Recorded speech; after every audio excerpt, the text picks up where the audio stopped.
مفتی سلطان کے بیانات کے لیے مفتی سلطان آفیشل کو سبسکرائب کریں۔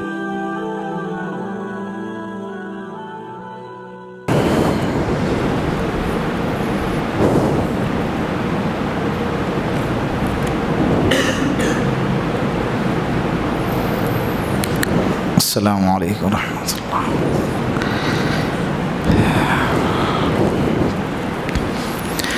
قریب قریب آ کر جڑ کر بیٹھے، قرآن کریم کی مجلس ہے۔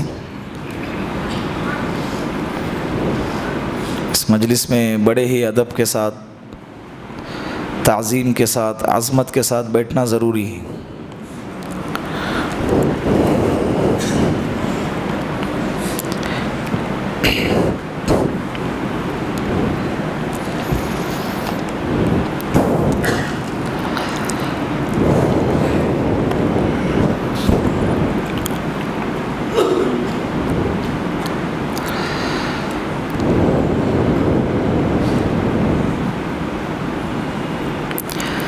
جتنی عظمت قرآن کریم کی ہمارے دل میں ہوں گی،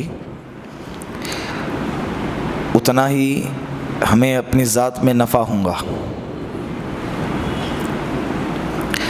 میرا میسج سامنے والا کس قدر کے ساتھ پڑھتا ہے، کس عظمت کے ساتھ سنتا ہے، کس عظمت کے ساتھ دیکھتا ہے،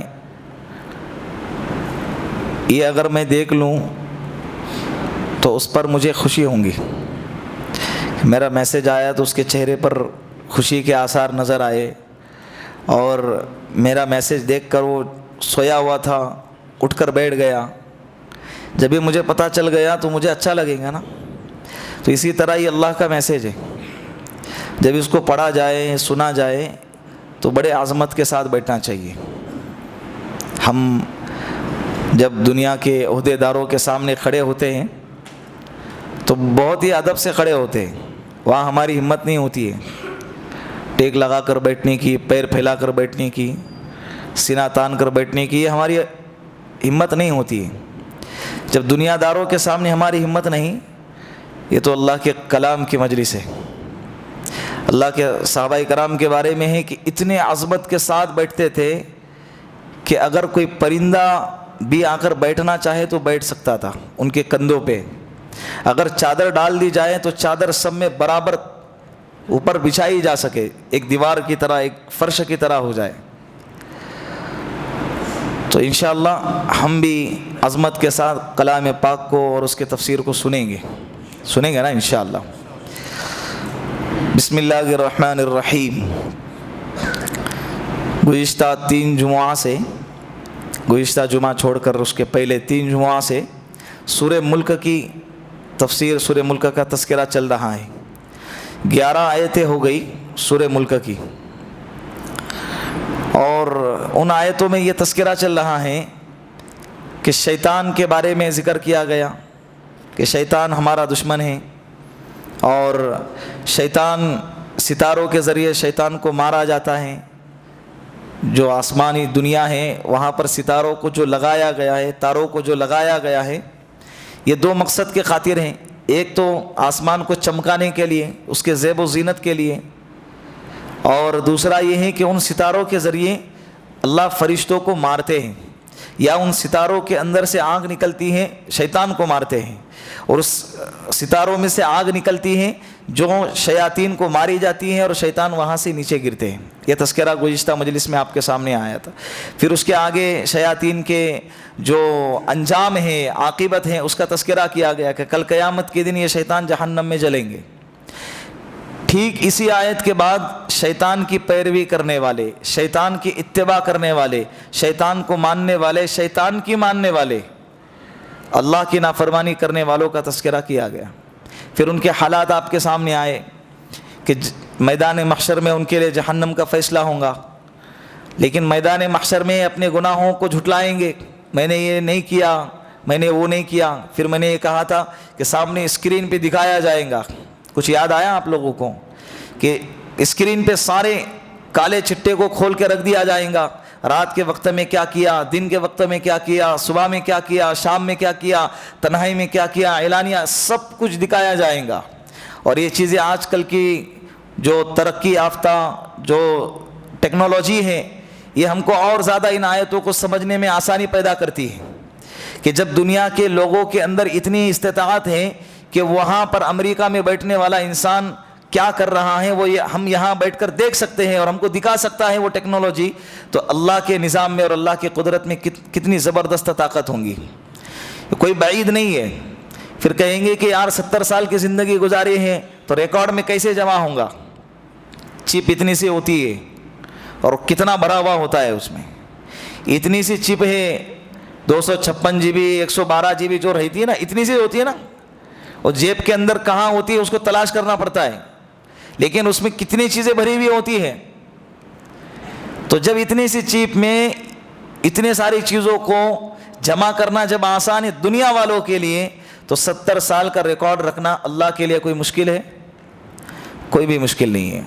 تو پھر لیکن میدان محشر میں وہ جھٹلائیں گے، لیکن ان کو جب دکھایا جائے گا تو اقرار کرنے کے علاوہ کوئی چارہ نہیں ہوگا، پھر وہ ان کے لیے جہنم کا فیصلہ سنایا جائے گا۔ تو جہنم میں جب جانے لگیں گے تو وہاں پر داروغہ ان سے کہے گا کہ کیا تمہارے پاس ڈرانے والا نہیں آیا تھا؟ وہ کیا کہیں گے؟ آیا تھا۔ فاعترفنا بذنوبہم، اپنے گناہوں کا اعتراف کریں گے، اپنے گناہوں کا اقرار کریں گے، ہاں ڈرانے والا تو آیا تھا لیکن ہم نے اس کو جھٹلایا۔ صرف جھٹلایا نہیں بلکہ ہم نے ان سے ہی کہا کہ تم بڑے گمراہی میں ہیں، جس طرح سے آج سمجھانے والوں کو کہتے ہیں نا کہ ارے تم ہی بیوقوف ہو، تو غم کرنے کی ضرورت نہیں ہے۔ ہم سے پہلے نبیوں کے ساتھ بھی ایسے حوال پیش آئے ہیں، نبیوں نے بھی تانے سنے ہیں، نبیوں کو بھی تانے کسے ہیں، نبیوں کو بھی گالیاں دی ہے۔ ہمارا تو کوئی مرتبہ بھی نہیں ہے۔ اگر آپ کو کوئی ایسی نیچے والی الفاظ سناتا ہے، حقارت والے الفاظ سناتا ہے، تو گھبرانے کی ضرورت نہیں ہے۔ حضرت جی مولانا الیاس صاحب رحمۃ اللہ علیہ کو جب لوگ گالیاں دیتے تھے اور ان کو ستاتے تھے تو اس وقت کے علماء کہا کرتے تھے کہ الیاس نے تو عالموں کی شان گھٹا دی۔ تو حضرت جی کو جب یہ پتہ چلا تو حضرت کہنے لگے کہ اس دین کے خاطر میرے نبی کو ستایا گیا، حالانکہ وہ سب سے عالی شان والا ہے، الیاس کی تو کوئی شان ہی نہیں ہے، تو اس دین کے خاطر الیاس کی شان کیسے گھٹیں گی؟ تو کبھی بھی گھبرانا نہیں ہے۔ ہم سے پہلے والے لوگوں کو جو ہے بہت ستایا گیا ہے، تو وہ خود اعتراف کر رہے کہ ہم نے ان کو صرف جھٹلایا نہیں بلکہ ہم نے جھٹلانے کے ساتھ ان کا مذاق بھی اڑایا، اور ہم نے کہا کہ تم ہی گمراہی میں ہیں، تو ان کو جہنم میں ڈالا جائے گا۔ ابھی دیکھیں یہاں پر دو باتیں، شیطان بھی جہنم میں گیا اور دوسری بات شیطان کے پیروکار بھی جہنم میں گئے۔ شیطان ایسا ہی کرے گا۔ 28 پارے کے اندر اللہ رب العزت نے سورہ حشر کے اندر تذکرہ کیا ہے، کمثل الشیطان اذ قال للانسان اکفر۔ شیطان کی مثال لے لو، اللہ مثال بیان کر رہے، شیطان کی مثال لے لو، وہ انسانوں سے کہتا ہے کہ کفر اختیار کر، فلما کفر، جب وہ کفر اختیار کرتے ہیں شیطان کے کہنے پر، گناہ کر بیٹھتے ہیں شیطان کے کہنے پر، تو وہ کہتا ہے قال انی بریء منک، میں تم سے بری ہوں، انی اخاف رب العالمین، میں تو رب العالمین سے ڈرتا ہوں۔ شیطان کے جملے قرآن کریم بیان کر رہا ہے۔ تمہارا دیکھو کل قیامت کے دن جب شیطان کو کوسیں گے نا تو شیطان کہیں گا میں تمہارے پاس آیا تھا تو نبی بھی تو آئے تھے، تم نے میری بات کیوں مانی، ان کی بات کیوں نہیں مانی؟ علماء بھی تو آئے تھے، سمجھانے والے رہبری کرنے والے بھی تو آئے تھے، تم کو میری بات اچھی لگی اور اب مجھے کوس رہے ہو، چلو میرے ساتھ میں اکیلا جا کے کیا کروں گا؟ وہاں پہ کیرم کھیلنے کے لیے 4 لوگ تو چاہیے نا، تو عذاب سہنے کے لیے بھی وہ اکیلا۔ جب حضرت آدم علیہ السلام کے سجدہ کرنے کا حکم دیا گیا، جب اس نے ٹھکرایا، انکار کر دیا سجدہ کرنے سے، اسی وقت جہنم لکھ دی گئی تھی، اس کو معلوم تھا کہ یہاں مجھے اکیلا جانا تھا، تو پھر اللہ سے مانگ دیا، قیامت تک کی مہلت مانگا اور انسانوں کے رگوں میں گھسنے کی طاقت مانگا، شکلوں کو بدلنے کی صفت مانگا۔ اللہ کے رسول نے فرمایا نا یجری کمجری الدم، وہ انسانوں کے رگوں میں ایسے دوڑتا ہے جیسے کہ خون دوڑتا ہے۔ کیا دوڑتا ہے؟ خون دوڑتا ہے۔ اور ایک روایت میں کہ شیطان ایک پرندے کی شکل میں یا مچھر کے ڈنگ کی طرح انسان کے دل پر جو ہے ڈنگ مارتا ہے، لیکن جب جو دل اللہ کے ذکر سے تر ہوتا ہے، جو دل اللہ کے ذکر کو، اللہ کو یاد کرتا ہے، شیطان وہاں پر نہیں جاتا ہے، وہاں پر شیطان کی کچھ چلتی نہیں ہے۔ اسی لیے اپنی زبان کو اور اپنے دل کو ہر وقت اللہ کی یاد میں مشغول رکھنا چاہیے. تو یہ یہاں پر مثال دی گئی کہ شیطان کہے گا کہ انی بریء من، میں تو تم سے بری ہوں، انی اخاف رب العالمین، میں تو رب العالمین سے ڈرتا ہوں، جاؤ تم تمہارا دیکھو. تو وہاں پر ایک قرآن کریم کے ایک آیت میں ہے کہ تم جس کو پوچھتے ہو، پوچھنے والا بھی اور جس کو پوچھتے ہو، دونوں کو جہنم میں ڈالا جائے گا، دونوں کو جہنم میں ڈالا جائے گا. اب یہاں پر ایک اشکال ہوتا ہے کہ جس کو پوچھ رہے وہ تو بے جان ہیں، پھر ان کو جہنم میں ڈالنے کا کیا مطلب رہا؟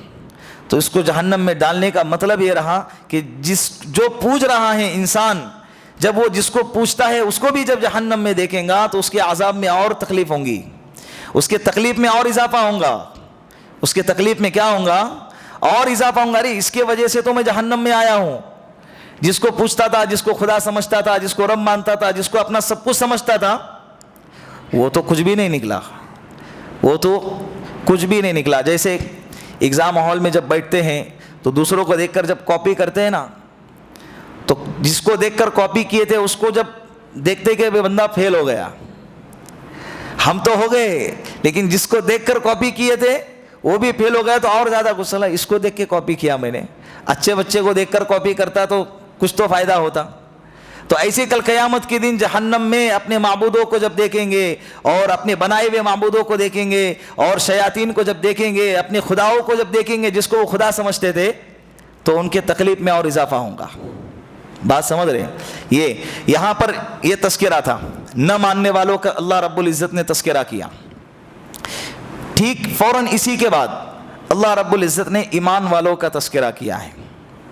تعرف الاشیاء بازدادها، ایک قاعدہ ہے عربی کا کہ اگر کسی شے کو پہچاننا ہو تو اس کے مخالف چیز کو دیکھو. اگر میٹھی چیز کی حقیقت جاننا ہو تو کڑوی چیز چکھو تو میٹھی چیز کی اہمیت سمجھ میں آئیں گی. اگر ٹھنڈی کا احساس معلوم کرنا ہو تو گرمی کا احساس پہلے لو تو سمجھ میں آئے گا کہ ٹھنڈی کیا ہوتی ہے. تو اسی طرح کفر کرنے والے اور ان کے عذاب کا تذکرہ کیا گیا، تو ایمان والے اور ایمان والوں کو ملنے والی جو نعمتیں ہیں اس کا تذکرہ قرآن کریم میں فوراً اس کے بعد کیا گیا کہ جس طرح سے نہ ماننے والوں کو عذاب ہوگا تو ماننے والوں کو جزا بھی ملیں گی، بدلہ بھی ملے گا، نعمتیں ملیں گی، جنت ملیں گی. اس کا تذکرہ ہے ان الذین یخشون ربهم بالغیب لهم مغفرۃ واجر کبیر. بے شک جو لوگ اپنے رب کو بن دیکھے ڈرتے ہیں، کیا اللہ نے جملہ استعمال کیا ہے، بے شک جو لوگ اپنے رب کو بن دیکھے ڈرتے ہیں ان کے لیے مغفرت ہے اور بہت بڑا اجر ہے. لہم اجر کبیر، بہت بڑا اجر ان کے لیے رکھا گیا ہے. اللہ رب العزت کا بے انتہا احسان ہے کہ اللہ رب العزت نے ہمیں ایمان والے گھرانوں میں پیدا کیا ہے. دیکھو نا، ہم نے اللہ کو نہیں دیکھا ہے، ہم نے قیامت کو نہیں دیکھا ہے، ہم نے جنت اور جہنم کو نہیں دیکھا ہے، پل صراط کو نہیں دیکھا ہے، میدان محشر کو نہیں دیکھا ہے، لیکن اس کے باوجود ہم ڈرتے ہیں کہ قیامت قائم ہوں گی، میدان محشر لگے گا، جنت بھی ہے، جہنم بھی ہے، اور کوئی ہم کو پیدا کرنے والا اللہ ہے جو ہمارے زندگی اور موت کا فیصلہ کرتا ہے. یہ سب باتوں پر الحمدللہ ہمارا کیا ہے؟ ایمان ہے. اللہ کہہ رہے بن دیکھے رب کو جس نے ڈرا اور جس نے ایمان لایا اس کے لیے مغفرت کا وعدہ ہے. اگر چھوٹے موٹے اور تھوڑے بہت اگر گناہ ہو جائے نا، لہم مغفرہ، تو اسے ڈرنا نہیں چاہیے. اس سے کہا گیا کہ تمہارے گناہوں کو میں بخش دوں گا. شرط یہ ہے اللہ پر ایمان ہو. شرط کیا ہے؟ اللہ پر ایمان ہو. ایک بات یاد رکھیں کہ قرآن کریم میں 6 قسم کے مضامین آتے ہیں. اس کا تذکرہ ابتدائی مجلس میں ہوا تھا کہ پورے قرآن کریم آپ کھنگال کر دیکھو، 6 قسم کے مضامین کے ارد گرد آپ کو مضامین ملیں گے، آیت کریمہ ملیں گی اور اس کے مفاہیم ملیں گے. تو ایک تو توحید ہے، رسالت ہے، قیامت ہے، ماننے والے ہیں، نہ ماننے والے ہیں. یہ جو تذکرہ اور رسالت ہے، یہ تذکرے اسی کے ارد گرد آپ کو سب کچھ ملیں گا. ابھی دیکھیں سورہ ملک شروع ہو گئی، اللہ رب العزت نے اپنی توحید کا تذکرہ کیا، اپنی قدرت کا تذکرہ کیا. پھر اس کے بعد شیطان اور اس کی اتباع کرنے والے یعنی نہ ماننے والوں کا تذکرہ کیا. پھر اس کے بعد ابھی جو آیت کریمہ پڑھی گئی، ان الذین یخشون ربهم بالغیب لهم مغفرۃ واجر کبیر. کہ جو لوگ اپنے رب کو بن دیکھے ڈرتے ہیں ان کے لیے بڑی مغفرت ہے. یہ ماننے والوں کا تذکرہ کیا جا رہا ہے. کس کا تذکرہ کیا جا رہا ہے؟ ماننے والوں کا تذکرہ. وَأَسِرُّوا قَوْلَكُمْ أَوِ اجْهَرُوا بِهِ إِنَّهُ عَلِيمٌ بِذَاتِ الصُّدُورِ. وَأَسِرُّوا قَوْلَكُمْ، اور وہ آہستہ بات کریں یا زور سے بات کریں. إِنَّهُ عَلِيمٌ بِذَاتِ الصُّدُورِ، انہیں یہ معلوم ہونا چاہیے کہ اللہ رب العزت تو دلوں کے باتوں کو بھی جانتا ہے. یہ 12ویں نمبر کی آیت ہے. وَأَسِرُّوا قَوْلَكُمْ أَوِ اجْهَرُوا بِهِ. اس کا ترجمہ آپ کے سامنے آسان ترجمہ کیا کہ وہ آہستہ بات کرے یا زور سے بات کرے. ارے یہ آہستہ بات زور سے بات تو اس کو سائڈ میں رکھ دو. اللہ کہہ رہے کہ اگر تم بات بھی نہ کرے نا، دل میں جو تمہارے چلتا ہے اللہ تو اس کو بھی جانتا ہے. اللہ تو اب یہ آیت کریمہ کا شان نزول کیا ہے؟ یہ آیت کریمہ کا پس منظر کیا ہے؟ یہ آیت کریمہ کس واقعے کی طرف اشارہ کر رہی ہے؟ یعنی کس کے بارے میں کہہ رہی ہے کہ تم آہستہ کہو یا زور سے کہو؟ مفسرین نے اس آیت کریمہ کے تحت 2 باتیں ذکر فرمائی ہے کہ کس موقع پر اللہ رب العزت نے کہا کہ تم آہستہ کہو یا زور سے کہو. جب ایک واقعہ جو مفسرین نے بیان کیا ہے وہ ایک یہ ہے کہ جب میدان محشر میں کافروں کے لیے جہنم کا فیصلہ سنایا جائے گا، وہ جہنم میں جا رہے ہوں گے تو داروغہ ان سے پوچھیں گا کہ تمہارے پاس ڈرانے والا نہیں آیا تھا؟ تو وہ کیا کہیں گے؟ ہاں ابھی آیت سنی نا آپ نے، اوپر کی آیت لے لو. تو وہ کیا کہیں گے کہ ہاں آیا تھا، ہمارے پاس ڈرانے والا آیا تھا لیکن ہم نے نہیں مانی. تو اس میں سے ایک شخص کہے گا ارے اپنے رب کے سامنے تو ہم انکار کر کر آئے ہیں نا، آہستہ کہو کہ ایسا نہ ہو کہ خدا سن لے. خدا کیا کر لے؟ فرشتوں کے سامنے آہستہ سے باتیں کرنے کو کہہ رہے. فرشتوں کے سامنے جب تذکرہ کر رہے تو آہستہ سے کہنے کے لیے کہہ رہے سامنے والوں کو. اللہ کہہ رہے کہ تم آہستہ سے کہو یا زور سے کہو. انہ علیم بذات الصدور، اللہ تو تمہارے دلوں کے باتوں کو بھی جانتا ہے. یہ اس آیت کریمہ کا پس منظر ہے. دوسرا اس کا پس منظر یہ ہے کہ مکۃ المکرمہ میں اللہ کے رسول صلی اللہ علیہ وسلم ہجرت سے پہلے صحابہ کرام کو ستانے والے دشمنان اسلام اور مشرکین مکہ ہمیشہ کوشاں رہتے تھے کہ کیا پلان بنایا جائے، کیا ترتیب کی جائے، کیا ایسی کوشش کی جائے کہ جس سے وجہ سے مسلمان اپنا اسلام چھوڑ دے. ہر وقت مشورہ کیا کرتے تھے، میٹنگیں لگایا کرتے تھے. تو جب یہاں کوئی میٹنگ ہوتی تھی قرآن کریم کی آیت نازل ہوتی اور اللہ کے رسول کو اس سے باخبر کیا جاتا. تو باتیں چل رہی ہے، اس میں سے ایک کافر، ایک مشرک کہہ رہا ہے اپنے پڑوس سے، اپنے ساتھی سے، بھائی آہستہ سے کہو کہ ایسا نہ ہو کہ محمد کا خدا سن لے. آہستہ سے کہو کہ ایسا نہ ہو کہ محمد کا خدا سن لے. اللہ رب العزت نے اللہ کے رسول پر آیت کریمہ نازل فرمائی اور اللہ کے رسول نے فرمایا کہ ان سے کہہ دینا کہ تم آہستہ سے کہو یا زور سے کہو، بلکہ کچھ بھی نہ کہو. انہ علیم بذات الصدور، تمہارے دل میں جو چیزیں آتی ہیں نا وہ تمہیں بھی نہیں معلوم ہوتی ہیں، یا جو چیزیں آنے والی ہوتی ہیں تمہارا رب اس کو بھی جانتا ہے. تمہارا رب اس کو بھی جانتا ہے. انہ یعلم السر واخفی، یعلم السر واخفی. ایک جگہ ہے قرآن کریم میں کہ اللہ سر کو بھی جانتا ہے اور اللہ رب العزت اخفا کو بھی جانتا ہے. سر کے معنی آہستہ کہنا اور اخفا کے معنی ایسی چھپی ہوئی چیز جس کا علم اسے خود نہ ہو. ابھی کل ہم کیا سوچنے والے ہمیں معلوم ہے نہیں. اللہ کہہ رہے کہ تم کل کیا سوچنے والے ہیں یہ تمہیں بھی نہیں معلوم ہے، لیکن میں اسے بھی جانتا ہوں. میں اسے بھی جانتا ہوں، مجھ سے کیا چھپاؤں گے. ایک ہے نا واقعہ مدینۃ المنورہ میں، ایک صحابی ہیں اللہ کے رسول صلی اللہ علیہ وسلم کی خدمت میں آئے اور اپنے والد محترم کی شکایت کرنے لگے. ساری نگیٹو باتیں اللہ کے رسول کے سامنے رکھی. اللہ کے رسول صلی اللہ علیہ وسلم نے فوراً خادم سے فرمایا کہ جاؤ اور اس کے باپ کو بلا لاؤ. ابا ایسا کرتے ہیں، ابا میرا مال لیتے ہیں، ابا میرا خرچہ پورا مجھ کو نہیں دیتے ہیں اور یہ کرتے ہیں. وہ کو ساری شکایتیں کرنے لگا جو آج کل کے نوجوانوں کی شکایتیں ہوتی ہے شادی ہونے کے بعد. شادی ہونے سے پہلے ماں باپ ہی سب کچھ ہوتے ہیں، جیسے ہی نکاح ہو گیا فوراً خیالات بدلنے لگتے ہیں, رشتوں میں دوریاں آنے لگتی ہے, پھر ماں باپ بوجھ بننے لگتے ہیں. اللہ ماشاء اللہ, سب کی بات نہیں کر رہا ہوں, لیکن یہ اکثر و بیشتر یہی ماحول دیکھنے میں آتا ہے. وہ کہتے ہیں نا, شادی سے پہلے ماں باپ سے کہتے ہیں کہ تم میری زندگی ہو, اور جیسے نکاح ہو گیا وائف از لائف, وائف ہی کیا ہو گئی, میری لائف ہو گئی, بیوی ہی میری زندگی ہے. ٹھیک ہے, بہت اچھی بات ہے, اللہ کے رسول نے بیویوں کے حقوق بھی بتلائے, اور اتنے حقوق بتلائے ہیں کہ اللہ کے رسول نے فرمایا کہ خیرکم لأہلی وانا خیرکم لأہلی, تم میں سب سے بہترین شخص وہ ہے جو اپنے گھر والی کے لیے اچھا ہو, اور میں تم میں سب سے اچھا ہوں جو اپنے گھر والوں کے ساتھ اچھا سلوک کرتا ہوں. بہت حقوق اللہ کے رسول نے بیان فرمائے, لیکن سب کے حقوق اپنی جگہ ہے نا. اور شوہر کے سامنے سب سے زیادہ حق ماں کا ہوتا ہے, اور بیوی کے سامنے سب سے زیادہ حق اس کے شوہر کا ہوتا ہے. تو ہر کوئی اپنے اپنے حق کا کیا کرے, خیال کرے. بیوی تو اپنے ماں کا خیال چھوڑتی نہیں ہے, بیوی اپنے ماں باپ کا خیال زندگی بھر جب چھوڑتی نہیں ہے, تو یہ شوہر اپنے ماں باپ کا خیال کیوں چھوڑ دیتا ہے؟ میں یہ نہیں کر رہا ہوں کہ ایک طرفہ فیصلہ کرے, لیکن اپنے ماں باپ کا دل بھی نہ دکھایا کرے. تو وہ خادم سے فرمایا کہ جاؤ ان کے والد محترم کو, ان کے ابا کو بلا لاؤ.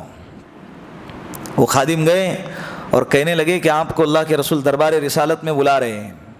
اور ڈر گئے اور پریشان ہو گئے. گھر سے نکلے اللہ کے رسول کے پاس آنے کے لیے, عجیب و غریب خیالات ان کے دل میں خادم بازو میں ہے نا, تو عجیب و غریب خیالات ان کے دل میں پنپ رہے ہیں.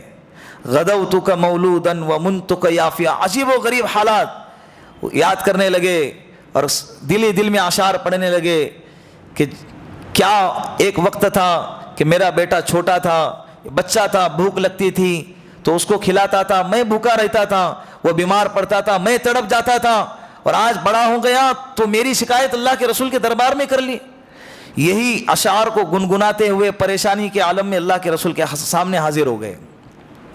وہ حاضر ہونے سے پہلے حضرت جبرائیل علیہ الصلوۃ والسلام اللہ کے رسول کے پاس آئے, اور اللہ کے رسول صلی اللہ علیہ وسلم سے کہنے لگے کہ یا رسول اللہ, جو صحابی آپ کے دربار میں آ رہے ہیں نا, ان سے کہنا کہ اپنی بات بعد میں رکھے, لیکن گھر سے ادھر آتے وقت میں جو اشعار اپنے دل میں انہوں نے گنگنائے ہیں, اللہ نے کہا ہے کہ پہلے وہ اشعار سنائے.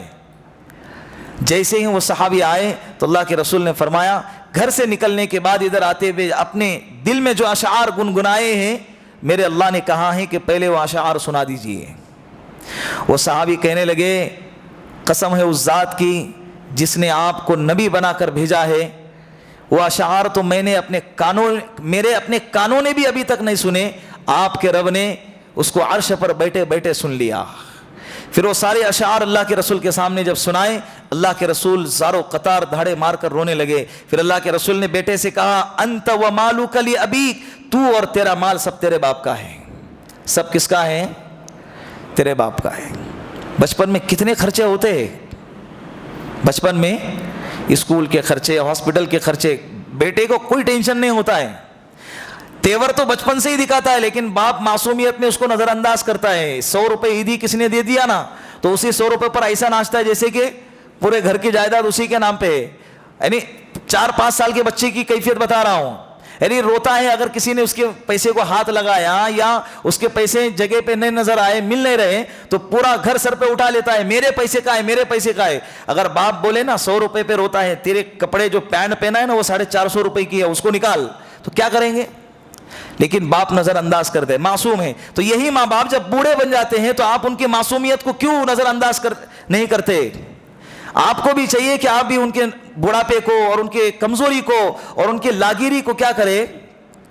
نظر انداز کرے. کیا خرچے ہوتے ہیں ماں باپ کے, بہت سے وہ کامن جو خرچہ نکلتا ہے وہ کیا ہے؟ دوائیوں کا خرچہ. بوڑھے ہونے کے بعد 1 بیماری 2 بیماری 3 بیماری آ کے لگ جاتی ہیں, اسی کا خرچہ ہوتا ہے.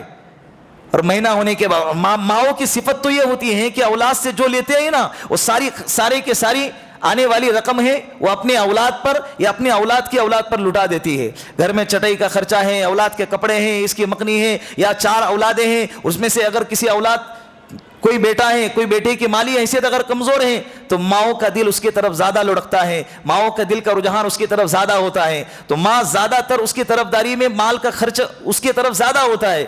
تو کہاں لٹاتی ہے؟ عیاشی کرنے جاتے ہیں ماں باپ, کہاں کرتے ہیں؟ جتنا ہم بچپن کے اندر اپنے ماں باپ کے پیسوں کو بغیر حساب کے لٹا دیتے ہیں ناجائز چیزوں میں بھی, پھر بھی ماں باپ حساب نہیں لیتے ہیں, تو بڑھاپے میں آنے کے بعد ہمیں کیا حق پہنچتا ہے کہ ہم اپنے ماں باپ کا حساب لے لیں؟ کل تو دیا تھا نا, کیا گزرتی ہوں گی اپنے ماں باپ کے دل پہ, بتاؤ. اسی لیے چھوٹے موٹے چیزیں ہیں اپنے ماں باپ کو نظر انداز کریں. اگر آپ کو مالدار بننا ہے ماں باپ پر مال کو لٹائے, اگر آپ کو عزت دار بننا ہے علماء کی عزت کرے, علماء کی خدمت کرے, اللہ آپ کو عزت دار بھی بنائے گا اور اللہ آپ کو مالدار بھی بنائے گا. تو یہ یہاں پر دیکھیں اللہ رب العزت نے عرش پر بیٹھے بیٹھے اس شخص کے دل کے کیفیت کو, دل کے اشعار کو, دل کے الفاظ کو سن لیا. تو اللہ یہاں پر اپنی قدرت کو ظاہر کر رہے ہیں کہ میں کیا ہوں, میں وہ ہوں جس چیز کو تم خود نہیں سن سکتے, وہ چیز کو میں عرش پر بیٹھے بیٹھے جانتا ہوں. اللہ رب العزت کی قدرت ہے, کہو سبحان اللہ. الا یعلم من خلق وهو اللطیف الخبیر, کیا وہ نہیں جانتے جس نے پیدا کیا؟ کیا جس نے پیدا کیا وہ نہیں جانتا؟ یہ ترجمہ, جس نے پیدا کیا وہ نہیں جانتا. ظاہری بات, چھپی ہوئی بات, دل کی بات, آہستہ بولی ہوئی بات, زور سے بولی ہوئی بات, یا نشیب و فراز جو بھی ہمارے زندگی میں چل رہا ہے, اللہ کہہ رہے الا یعلم من خلق, جس نے پیدا کیا وہ نہیں جانے گا تو پھر کون جانے گا؟ جس نے پیدا کیا, جس نے گھر بنایا ہے, گھر کا مالک گھر کے کونے کونے سے واقف ہوتا ہے, گھر کے کونے کونے سے واقف ہوتا ہے نا. تو اللہ کہہ رہے کہ میں نے تم کو پیدا کیا تو کیا میں تمہیں نہیں جانوں گا؟ یہ ہم کو جس نے بنایا ہے وہ کون ہے؟ اللہ ہے. آپ مانو یا نہ مانو, مانو یا نہ مانو, کل قیامت کے دن تو ماننا ہی پڑے گا. وَإِلَيْهِ النُّشُورُ آگے کی آیت میں آ رہا ہے, جو کرنا ہے کرے, جو نعمتیں میں نے تمہیں دی ہیں اس سے فائدہ اٹھائے. وَإِلَيْهِ النُّشُورُ, لیکن آخر میں میرے پاس ہی آنا ہے. کہاں جاؤں گے بچ کے, کہاں جاؤں گے؟ تو اللہ کہہ رہے جس نے بنایا کیا وہ نہیں جانتا؟ جب وہ نہیں جانے گا تو پھر کون جانے گا؟ بے شک اللہ ہی جانتا ہے. وَهُوَ اللطیف الخبیر, اس کا دو ترجمہ ہیں, دو ترجمے. ایک ترجمہ یہ ہے کہ اللہ رب العزت باریک بین اور باخبر ہے. اللہ کون ہے؟ باریک بین اور باخبر ہے. دوسرا ترجمہ اللہ رب العزت مہربان ہے اور بہت زیادہ خبر رکھنے والا ہے, سب کی خبر رکھنے والا ہے. لطیف کا ایک ترجمہ باریک بین بھی آتا ہے اور ایک ترجمہ مہربان بھی آتا ہے. اللہ رب العزت بہت مہربان ہے اپنے بندوں پہ. حالات آئے نا, ڈگمگانا نہیں چاہیے, پریشان نہیں ہونا چاہیے. تکلیفیں, اللہ کے رسول صلی اللہ علیہ وسلم پہ جتنی تکلیفیں آئی ہیں نا, ہم تو تصور بھی نہیں کر سکتے. حالانکہ دو جہاں کے سردار ہے, سید الکونین ہیں, اس کے باوجود ان کو اللہ رب العزت نے آزمایا ہے. حالات آئیں گے, بالکل گھبرانا نہیں. سورہ عنکبوت کی پہلی آیت ہے, بسم اللہ الرحمن الرحیم, الف لام میم, احسب الناس ان یترکوا ان یقولوا آمنا وهم لا یفتنون. کیا ایمان والوں نے یہ گمان کر رکھا ہے کہ ایمان لانے کے بعد ان کو آزمایا نہیں جائے گا؟ نہیں, ضرور بھی ضرور آزمایا جائے گا. تو آزمائش اگر آتی ہے تو اللہ کی ذات سے یقین کمزور نہیں ہونا چاہیے, بلکہ جب حالات آئیں تو اپنے یقین کو اور بڑھانا چاہیے, اپنے ایمان کو اور تیز کرنا چاہیے, مسجدوں کی طرف بہت زیادہ آنا چاہیے. کبھی بھی ناشکری کے الفاظ نہ ہوں, کبھی بھی ناقدری کے الفاظ زبان پہ نہ ہوں, اور اپنے اعمال سے ناقدری کا اظہار بالکل نہیں ہونا چاہیے. اللہ رب العزت دنیا کے اندر نعمتیں دیتے ہیں اور کبھی نعمتیں دے کے آزماتے ہیں, کبھی اللہ نعمتوں سے محروم رکھ کے ہم کو آزماتے ہیں. سمجھے بات کو؟ صحابہ کرام میں بھی بہت سارے غریب صحابہ تھے, صحابہ کرام بھی بہت سارے صحابہ مسکین تھے, بہت سارے صحابہ مسکین تھے. کھانے کے لیے کچھ نہیں ہے, ایک وقت کا کھانا کھا رہے, آج کھائے تو کل کا پتہ نہیں ہے, کئی کئی دنوں تک فاقہ چل رہا ہے.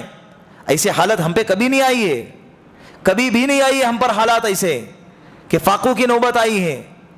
بلکہ لاک ڈاؤن ساری دنیا بنتی, وہ 1-1.5 سال کا جو پیریڈ تھا, ساری دنیا مارکیٹ وغیرہ سب بنتا, اس کے باوجود گھر میں بہترین سے بہترین نعمتیں کھا رہے تھے. تو جو حالات صحابہ پہ آئے ہم پر کبھی آ بھی نہیں سکتے, کیونکہ ہم اس کے لائق ہی نہیں ہیں, ہم اس کو برداشت نہیں کر سکتے. لا یکلف اللہ نفسا الا وسعها, اللہ اس میں اتنا ہی بوجھ ڈالتے ہیں انسانوں پر جتنے اس میں برداشت کرنے کی طاقت ہوتی ہے. تو اگر حالات آ جائیں تو گھبرانا, یاد رکھے اللہ بڑا مہربان ہے.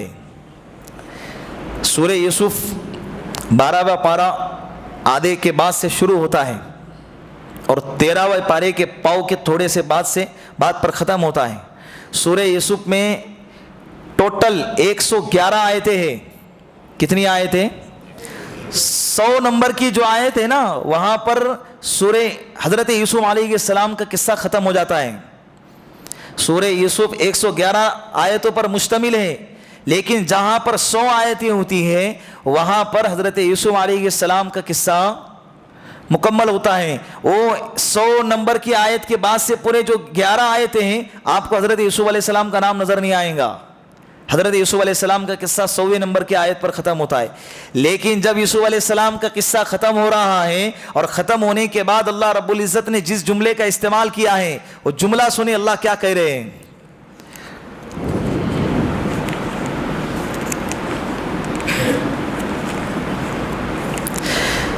ان ربی لطیف لما یشاء, بے شک میرا رب جس پر چاہتا ہے مہربانی کرتا ہے.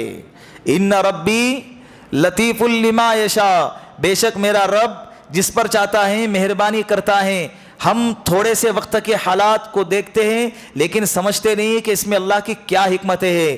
حضرت یوسف علیہ السلام کو ان کے والد محترم حضرت یعقوب علیہ السلام سے جدا کیا گیا, اس میں اللہ کی مہربانی تھی. حضرت یوسف علیہ السلام کو ان کے بھائیوں نے کنویں میں ڈالا, اس میں بھی اللہ کی مہربانی تھی. اللہ کہہ رہے ان ربی لطیف لما یشاء, اللہ جس پر چاہتا ہے مہربانی کرتا ہے, اس میں بھی اللہ کی مہربانی تھی. اور کنویں سے نکال کر بازاروں میں نیلامی ہو رہی ہے. نبی کے خاندان سے ایک فرد ہے, نبی, باپ کا باپ نبی, باپ کے باپ کا باپ نبی ہیں, کریم ابن کریم حضرت یعقوب علیہ السلام نبی, حضرت یعقوب علیہ السلام کے ابا نبی حضرت اسحاق علیہ السلام, ان کے ابا حضرت ابراہیم علیہ السلام نبی. اتنے عظیم خاندان کا بیٹا ہے. مصر کے بازار میں کیا ہو رہا ہے؟ فروخت ہو رہا ہے, نیلامی لگ رہی ہے, بولی لگ رہی ہے. بھائی کون خریدے گا انہیں؟ تو بازار کے اندر ان کا بیچا جانا بھی اس میں اللہ کی مہربانی ہے, اس میں بھی اللہ کا لطف ہے. اللہ کا کیا ہے؟ بولو لطف ہے. پھر عزیز مصر کا خرید کر اپنے دربار میں لے جانا اور زلیخا کے تہمت کا شکار ہونا, زلیخا کی طرف سے تہمت کا لگ جانا, اس میں بھی اللہ کی مہربانی ہے. اور وہاں پر عزیز مصر کی آزمائش سے گزر کر جیل میں چلے جانا, اس میں بھی اللہ کی کیا ہے؟ بولو مہربانی ہے, اس میں بھی اللہ کا لطف ہے. اس لیے کہ اگر ان راستوں سے نہیں گزرتے تو جیل سے نکل کر حضرت یوسف علیہ السلام کہاں گئے؟ بولو کہاں گئے؟ مصر کے تخت پر بیٹھے. جیل سے نکل کر حضرت یوسف علیہ السلام کہاں بیٹھے؟ مصر کے بادشاہت پر بیٹھے ہیں. تو مصر کے بادشاہت پر اللہ رب العزت کو حضرت یوسف علیہ السلام کو بٹانا تھا, تو ان مراحل سے گزارا گیا. تو ہر مرحلہ اس بادشاہت کے تخت کے لیے, اس عالیشان مرتبے کے لیے اللہ کی طرف سے مہربانی ہے. اگر باپ بچے سے سائیکل چھین لے اور ٹو ویلر دے دے تو گویا کہ سائیکل کا چھین جانا بیٹے کے حق میں کیا ہے؟ بولو مہربانی ہے. 12,000 کا موبائل ہے سیدھا سادہ, باپ نے اس کو بیٹے سے لے لیا اور اس کو 50,000 کا موبائل گفٹ کر دیا. تو 12,000 کا موبائل باپ کا بچوں سے چھین لینا, یہ بچے کے حق میں کیا ہے؟ مہربانی ہے نا. تو حالات اگر آ گئے بالکل گھبرانا نہیں چاہیے, ڈگمگانا نہیں چاہیے. جو بھی ہوتا ہے اللہ کی طرف سے ہوتا ہے. نہ عروج اچھا نہ زوال اچھا. بولو نہ عروج اچھا نہ زوال اچھا. میرا رب جس حال میں رکھے وہ حال اچھا. الحمدللہ ہر وقت کہتا رہے, اے دل ہمت نہ ہارنا, جیسے دن آئے ویسے گزارنا. یہ تو گزرے گا, یہ تو گزرے گا, کبھی نہ کبھی تو گزرے گا. نہ خوشی کبھی ٹھہری ہے نہ کبھی غم ٹھہرے گا.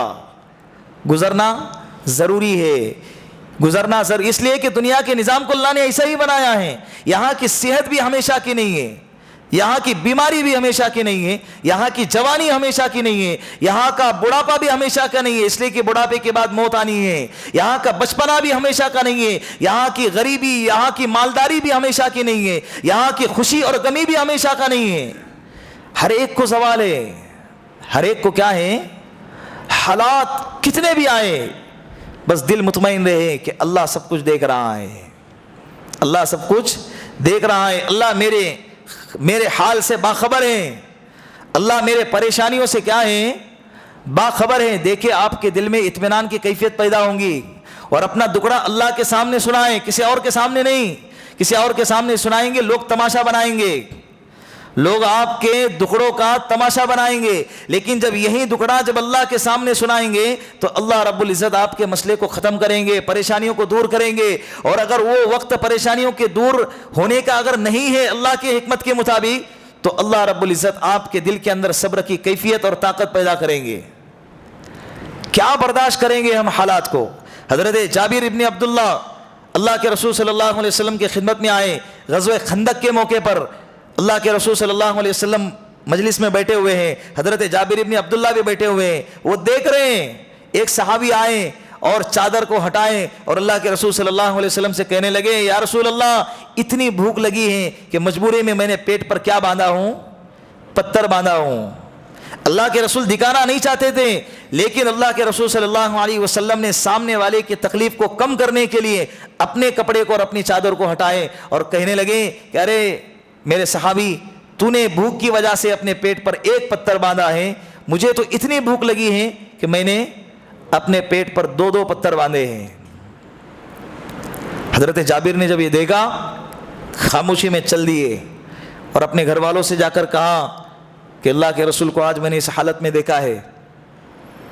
تڑپ گئی بیوی بھی, کہنے لگی پھر آپ کس چیز کا انتظار کر رہے ہیں, جاؤ اور اللہ کے رسول کو بلا لاؤ. گھر میں چھوٹا سا بکری کا بچہ ہے, تھوڑا سا غلہ ہے, اور اس بات کا خیال رکھنا کہ 4-5 صحابی اللہ کے رسول کے ساتھ میں آ سکتے ہیں, اور اعلانیہ اور زور سے اللہ کے رسول کو دعوت نہ دینا, اس لیے کہ ہمارے پاس اتنا ہے ہی نہیں. اللہ کے رسول پریشان ہو جاتا ہے, گھر والی سے کہتا ہے 12 بولا تھا 25 آ گئے. ڈیک کھول کے دیکھتا ہے کہ پوریں گا کہ نہیں, کہ باہر سے منگانا پڑے گا, ہوتا ہے نا ایسا. تو یہاں تو سب کو اعلان کر دیا گیا.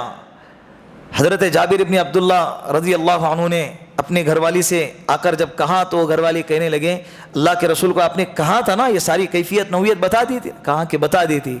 کہاں کا پھر اللہ کے رسول جانے اور اللہ جانے. تو ایسے حالات ہم پہ کبھی آئے ہیں نہیں آئے ہیں, تو حالات سے کبھی گھبرانا نہیں چاہیے. پھر بھی وہ اللہ کی طرف زیادہ رجوع کرتے تھے, ساری رات کھڑے رہ کے اللہ کے سامنے قرآن کریم کی تلاوت کر رہے. اللہ کے رسول صلی اللہ علیہ وسلم, امی عائشہ فرماتی ہیں حتی تورمت القدما, کبھی کبھی تو یوں لگتا تھا کہ اللہ کے رسول صلی اللہ علیہ وسلم کے پیر پھٹ جائیں گے ورم کی وجہ سے. اللہ کے رسول اللہ کے سامنے کھڑے ہوتے تھے, اللہ کے رسول سے پوچھتے تھے امی عائشہ, یا رسول اللہ کیا آپ بخشائی نہیں ہے, اللہ نے آپ کے اگلے اور پچھلے سارے گناہوں کو معاف نہیں کیا ہے, پھر اتنی تکلیف کیوں اٹھا رہے ہیں, اتنی عبادت کیوں کر رہے ہیں. اللہ کے رسول صلی اللہ علیہ وسلم نے فرمایا افلا اکون عبدا شکورا, کیا میں اللہ کا شکر گزار بندہ نہ بنوں. یہاں ساری نعمتیں ہیں پھر بھی زبان پہ ناشکری ہے. عمدہ سے عمدہ لباس پہنتے ہیں, کتنے لباس ہیں, ایک ہی چادر ہے اللہ کے رسول صلی اللہ علیہ وسلم کے پاس. ایک دفعہ اس چادر کو دھویا گیا, سوکھنے کا انتظار ہو رہا ہے. حضرت بلال حبشی رضی اللہ عنہ گھر پر آ کر دستک دے رہے اور کہہ رہے یا رسول اللہ سب انتظار کر رہے نماز کے لیے, نماز کا وقت ہوا جا رہا ہے, چلیے. کہاں کہ انتظار کرو, پھر کہاں انتظار کرو, پھر اخیر میں وہی گیلا کپڑا پہن کر اللہ کے رسول صلی اللہ علیہ وسلم نماز پڑھانے کے لیے چلے گئے. ایسی نوبت کبھی آئی ہے کہ دوسرا لباس ہی نہیں ہے پہننے کے لیے, سوچنا پڑتا ہے بھائی کون سا پہنوں. شادیوں میں, ولیموں میں, فنکشن میں جب جاتے ہیں نا, دولہے سے زیادہ ہم چمکتے ہیں. وہ پہچان کے لیے اس کو ہار پہنانا پڑتا ہے تاکہ پتہ چلے کہ یہ بندہ کون ہے, دلہا ہے, تاکہ آیار برابر ہاتھ میں جائے. جو لفافہ پکڑاتے نا وہ صحیح ہاتھوں میں چلا جائے, کہیں ایسا نہ ہو کہ ہم کو آ کر دے دے. اتنے اللہ نے نعمتیں دی ہیں. پوچھتے ہیں کیا بنائے کھانے میں, الگ الگ ڈشیں بنائی جاتی ہے, کتنی نعمتیں بتاؤ نا. اس کے باوجود اللہ کی ناشکری, اس کے باوجود زبان پہ شکوائیں, یہ نہیں ہے وہ نہیں ہے. جو نہیں ہے وہ مت دیکھے. گلاس اگر آدھا بھرا ہوا ہے نا تو خالی آدھے پر شکایت مت کرے, جو آدھا بھرا ہوا ہے اس کا شکر ادا کرے, اس پر کیا کرے, اس لیے کہ یہاں کی نعمتیں جس کو بھی ملی ہے وہ چھوڑ کر دنیا سے چلا گیا, ہمیں بھی دنیا سے چھوڑ کر چلا جانا ہے. ہاں, فمن زحزح عن النار وادخل الجنۃ فقد فاز, جس کو جہنم سے بچایا گیا, جنت میں ڈالا گیا, فقد فاز, یہ بندہ کیا ہو گیا, کامیاب ہو گیا. اب جو نعمتیں ملی ہے کبھی چھینی نہیں جائیں گی, کبھی اس سے مانگی نہیں جائیں گی. جوانی ملی ہے, 33 سال کا بھرپور جوان ہوں گا, ہمیشہ 33 سال کا ہی رہیں گا. اس ہوتا ہے نا برتھ ڈے کے کیک پہ 52 ایئرس ہیپی برتھ ڈے لکھا ہوا ہوتا ہے, پھر ایک سال کے بعد 53, وہ خود سوچ کے ڈر جاتا ہے کہ یار میں 53 سال کا ہو گیا, اب ایک سال اور کم ہو گیا.